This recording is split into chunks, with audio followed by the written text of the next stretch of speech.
Good morning. My name is Kelsey. I have officiated thousands of weddings in my life, literally thousands. I used to keep a file in my garage. I used to keep all the files. For every couple that I ever married, I'd have a file and a pictures, at least a picture of them. And it got totally out of hand, if you will. Trying to straighten out my background. So I never planned in my life to be so involved in weddings before. It just kind of happened later in life. But there's one thing that I learned and I'd done officiated weddings off and on, as any minister would be called upon to do throughout their lives, but it wasn't a big thing. It was a random rarity to get called. And then after I reached later in life, it took a whole new level. Um, and so I took more of an interest in what is this with these weddings? Where do these things come from? So I want to share this with you because a lot of people go through and they don't take the time to think about what they're really doing. They don't really understand weddings versus marriage. Pay attention and listen. And as I share this with you, you make your own decisions clearly, but do so with your eyes wide open. Because everything you know about weddings is wrong. A gorgeous white gown, a guest list of your favorite people in the world, a 4-tier wedding cake.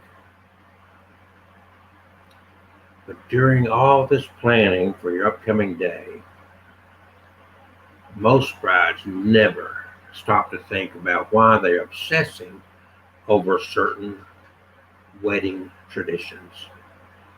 The truth is, almost every aspect of a wedding, from the veil to the bouquet toss, it's got a rich history shaped by a lot of cultural beliefs, religious beliefs dating back thousands of years.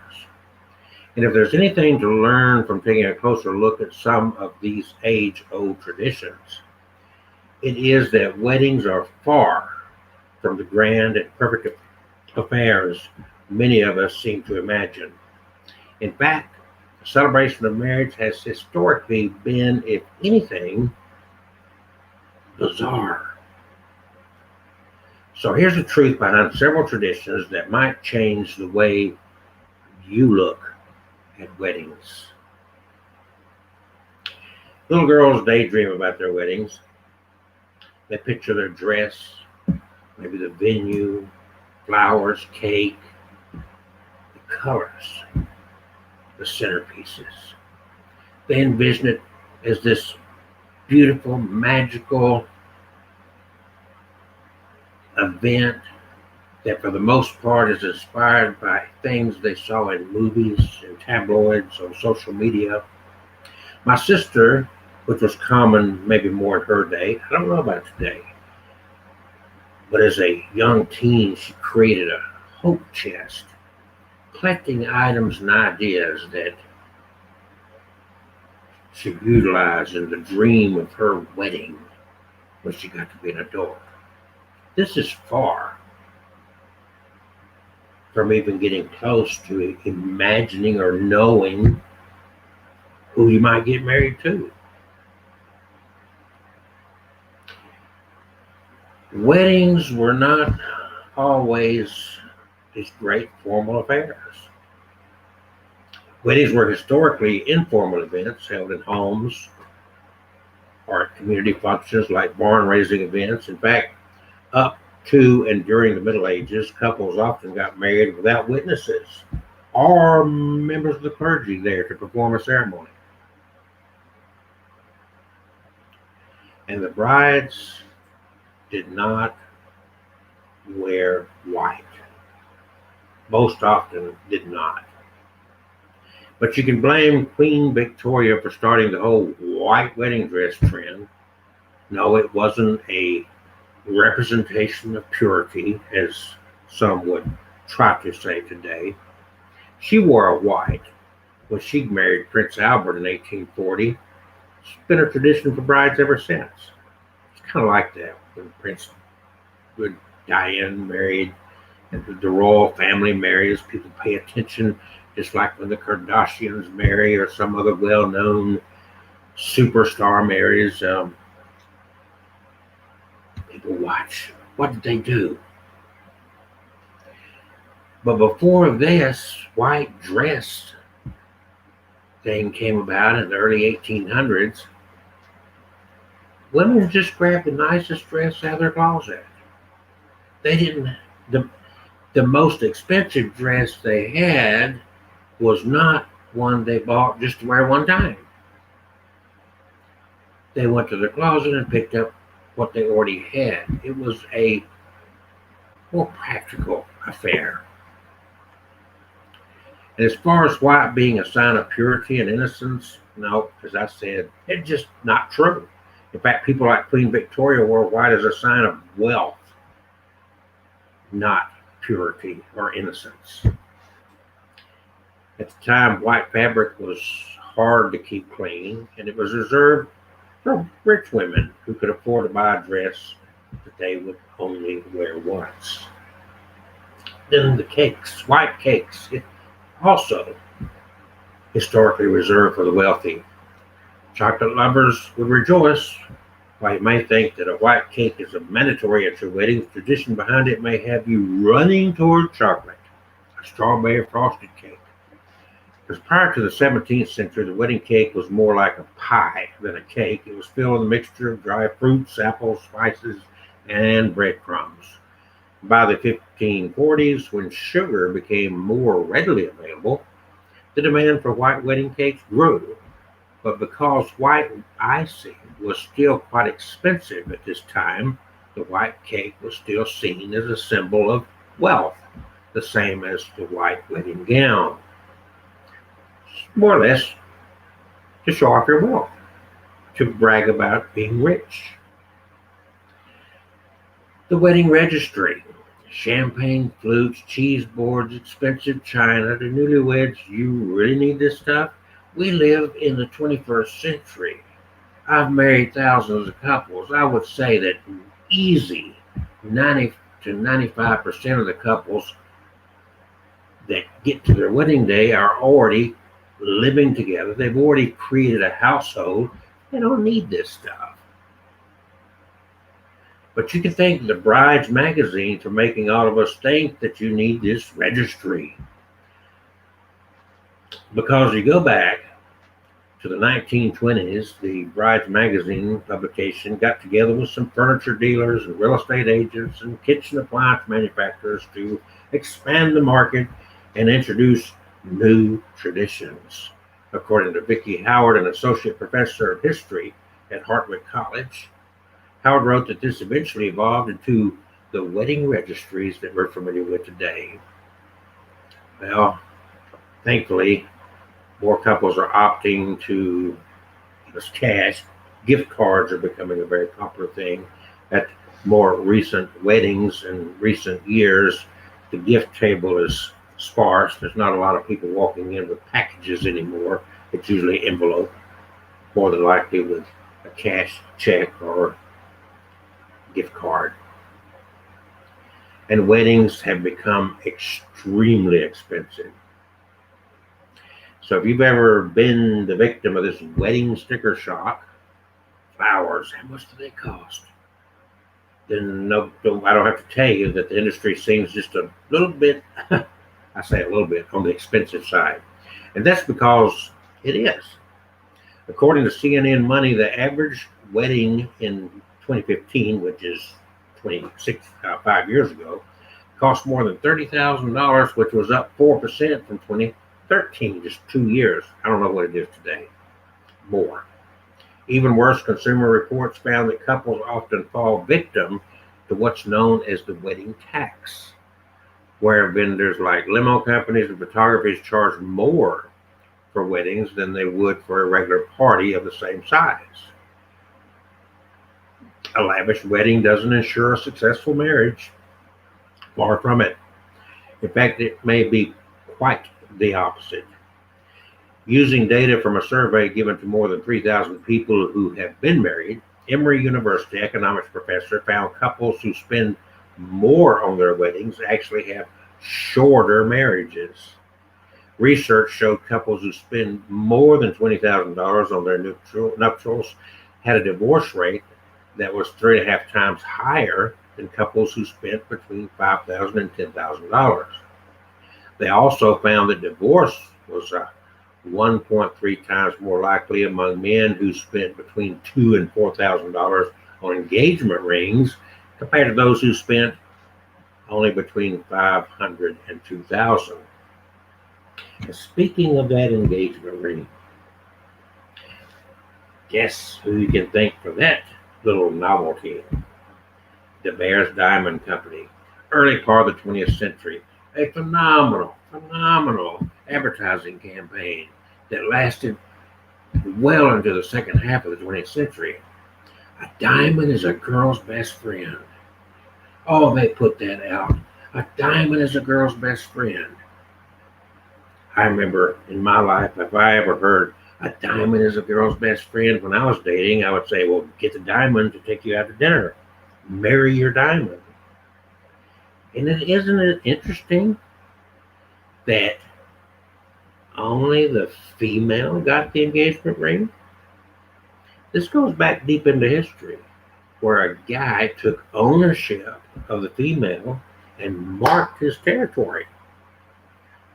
Used to be with more common things than a ring, but thanks to the Bears, we went to the diamond ring for an engagement ring. But it's always the guy claiming his property. I have marked my territory. But the guy, no ring. He's not marked because it's a male chauvinist world that we live in to this day, and women fall for it for some reason. Because a diamond is a girl's best friend, I guess. Wedding bells. They're not used as common, but they are still used. Some look very pretty. Some are like a train going way back. But if you knew, well, the history. And this goes back to superstition because bells were first worn as a way to ward off evil spirits.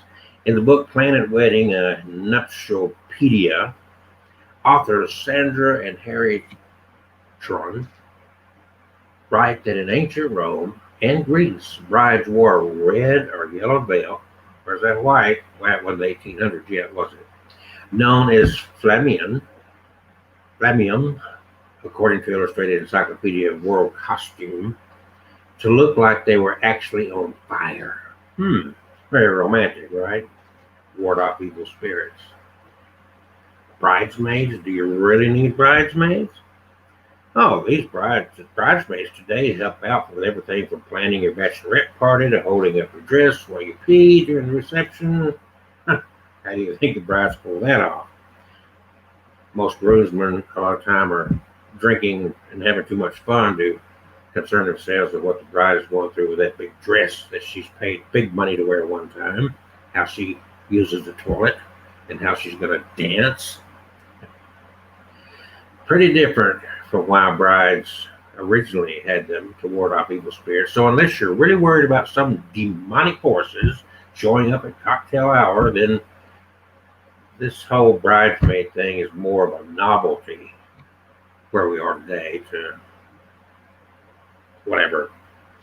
You don't need them standing up there with you in matching dresses. Bottom line is, if you can't bear the thought of narrowing down your girl squad to only a select few, or if you feel weird about asking your girls to drop so much cash on a bridesmaid dress, skip it. It's your big day, not theirs. On the other hand, if you're all about having bridesmaids, well, go for it. But you may want to ask someone to bring a Ouija board along, for tradition's sake. Do you really want a best man? Well, let's talk about the best man. How did that get started? Best man. Well, best man originated in Germany, back in an era where chivalry was the name of the game. Women operated under extremely culturally charged norms in that era and were even forcibly kept at home under close watch at times. You know, it's this common theme about women and putting a ring on her finger. And okay, to address this, the best man played a role in assisting the groom's capture. A German play. As bridesgroom.com writes, many centuries ago, before the women's rights movement, men who had decided upon a wife often had to forcibly take her with him, kidnap her, if her family did not approve of him. The tradition of a best man probably had its origin with the Germanic Goths, when it was customary and preferable for a man to marry a woman from within his own community. When women came into short supply locally, eligible bachelors would have to seek out and capture a bride from a neighboring community. As you might guess, this was not a one-person operation, so the future bridegroom would be accompanied the future groom would be accompanied by a male companion who would help. Our custom of the best man is a throwback to that two-man strong-arm tactic, for, of course, the future groom would select only the best man he knew to come along for such an important task. The role of the best man evolved. By 200 AD, his task was still more than just safeguarding the ring. There remained a real threat that the bride's family would attempt to obtain her return forcibly, so the best man remained at the groom's side throughout the marriage ceremony, alert and well armed. He continued his duties after the ceremony by standing guard as sentry outside the newlywed's home. Much of this is found in German folklore, but not without written documentation and physical artifacts. We have records to indicate that beneath the altars of many churches of early peoples, the Huns, the Gothics, there lay an arsenal of clubs, knives, and spears. The indication is that these were there to protect the groom from possible attack by the bride's family in an attempt to recapture her.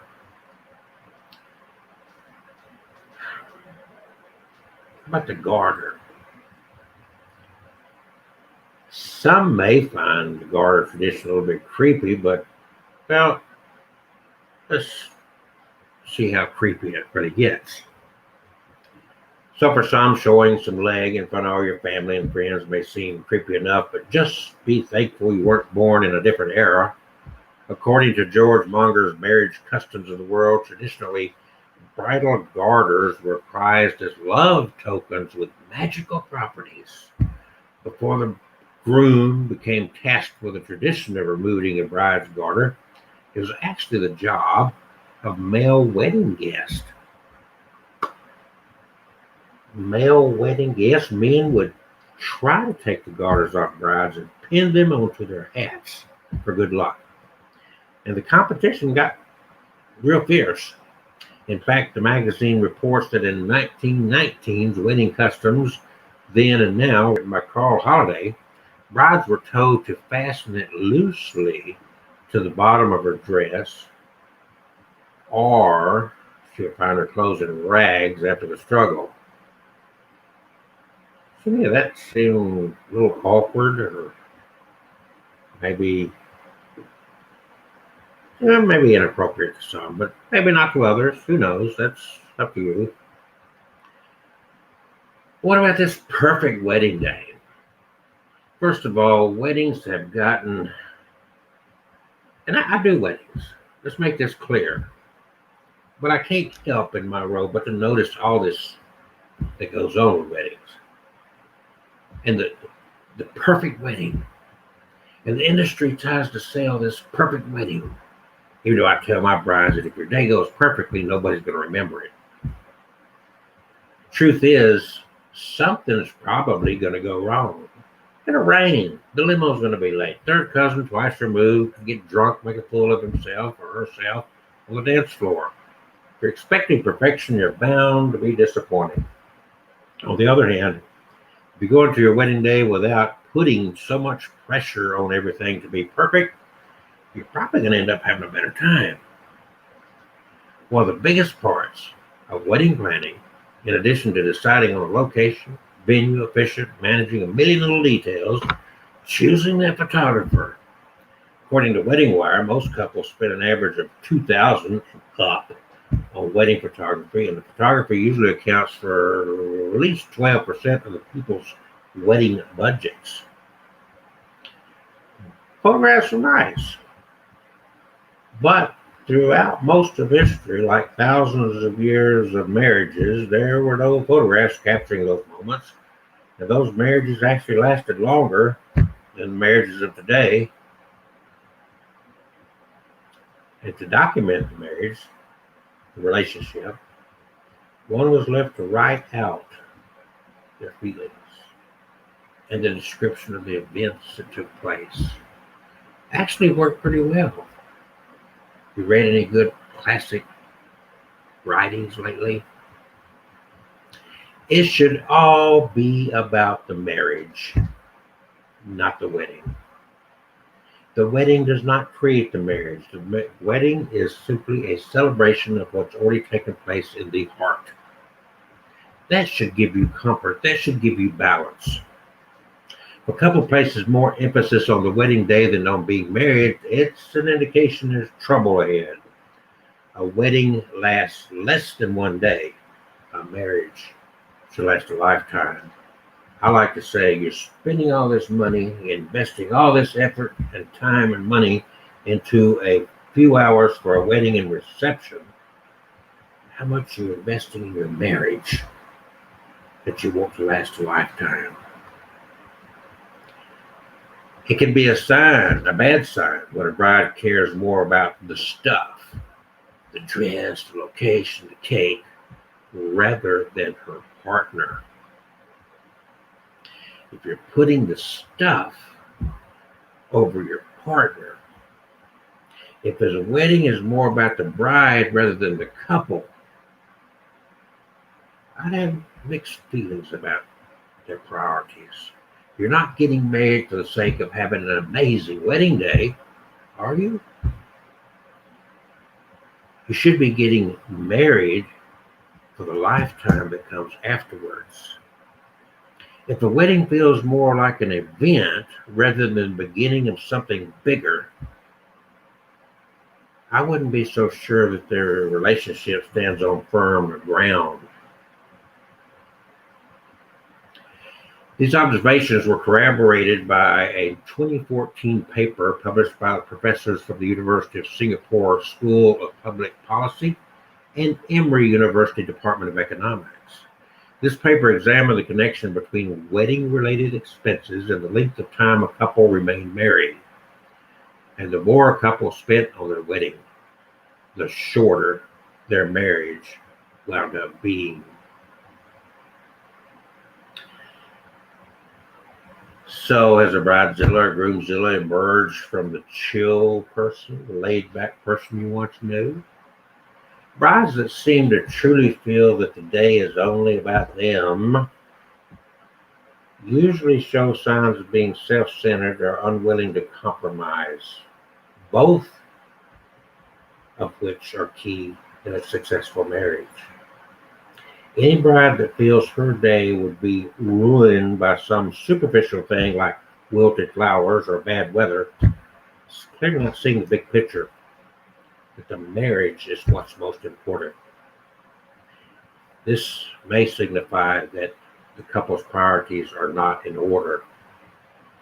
Instead of trying to make the wedding day perfect, try to keep some perspective about where the wedding fits in the broader picture of life. Tina Tessina, a psychotherapist and author of True Partners, a workbook for building a lasting, intimate relationship, told the knot that if the wedding has become more important than the relationship, it's a red flag. Yes, you want a lovely wedding. That's fine, but not at the expense of your relationship. After all, what's the point? The marriage should last forever. Keep that future in mind. Now for the religious couple. The Christian that wants a Bible-based wedding. You're not going to like this. Are you sure about that Bible-based wedding? Let's talk about getting married Bible style. 1. First, it's important to note that no one gets married in the Hebrew Bible, the Old Testament. There's no verb to marry or noun marriage in biblical Hebrew. That said, a search for Mary in the New International Version brings up almost 50 hits. But what they render Mary is Marry, is take a woman. Now think about that. No word for getting married or marriage, but the word that's rendered in the NIV version of the Bible actually comes from a Hebrew word that means take a woman. It would still go back to that. The woman gets the ring. You following all this? A close look at all those NIV entries shows that women sometimes marry a man, but not really. The Hebrew is be given to a man or belong to a man. Thus the ring. Thus, when the bride comes down the aisle with her father, the clergy traditionally says who gives this woman to be married to this man. The man's never given away. The woman gets marked with a ring. The woman gets given away. From a biblical viewpoint, the woman is given to a man, or she belongs to a man. For example, Numbers 36:3 is translated, if they marry men from other Israelite tribes. But that's not what it says in reality. Literally, the Hebrew is, if they belong to any of the Israelite tribesmen. 2, no word for wife. Every instance of wife in English translation is actually Isha, woman. The word used for husband is Bel. It literally means master. The word virgin only applies to females. She must show the tokens of virginity. What were those tokens of virginity? Blood on the sheets the morning after. There's no such requirement for men. There is no marriage ceremony in the Bible, nor does it there's no official, priest or other, preside over a ceremony, because there's no ceremonies in the Bible. There's no government process in getting this marital relationship in the Bible. There are 2 moments when a woman might be said to be joined to her husband. First, there's the transaction between her father and the husband-to-be. Notice that, because the woman's not involved in this, is she? This is Bible. Between the father and the husband-to-be. The husband-to-be goes to the father. When the transaction is complete, she is betrothed to the husband. Do you get this? It's still following the woman's plate. Is this really the kind of wedding marriage you want? Then, following the wedding feast, the 2 enter into the tent. The compilation seals the union. That sex, that gets it. That's when they're actually, you got it. That's why historically you could get it if you haven't had sex after a ceremony and you even got the legal work done. It's easy to get a marriage annulled if you prove it. We never had sex. We got married, but we never had sex. You follow this, right?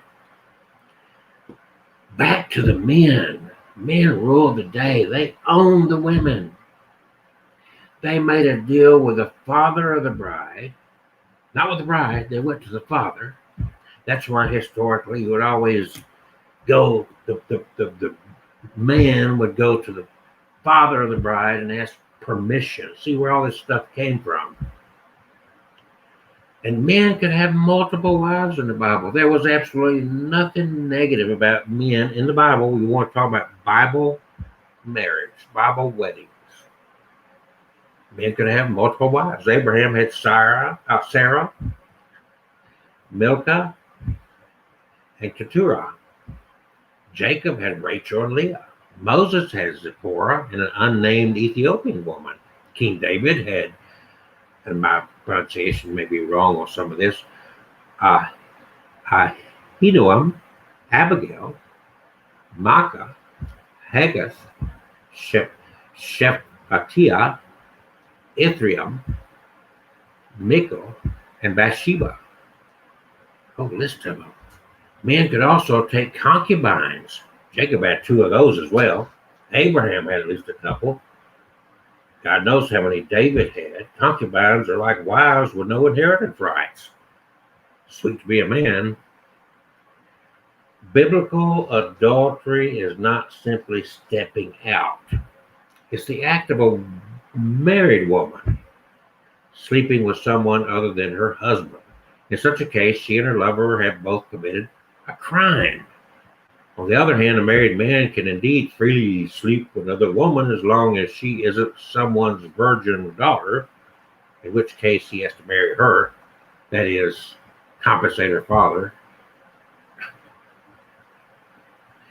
The Bible does not allow for a man to divorce the woman, and the word for divorce is literally send away. You understand this, right? In such a case, he must give her a letter of divorce indicating that she is no longer bound to him. A woman can't divorce a husband. She's not allowed to in the Bible. As long as the man wants, she is his till death do they part. Got no choice. And keep in mind that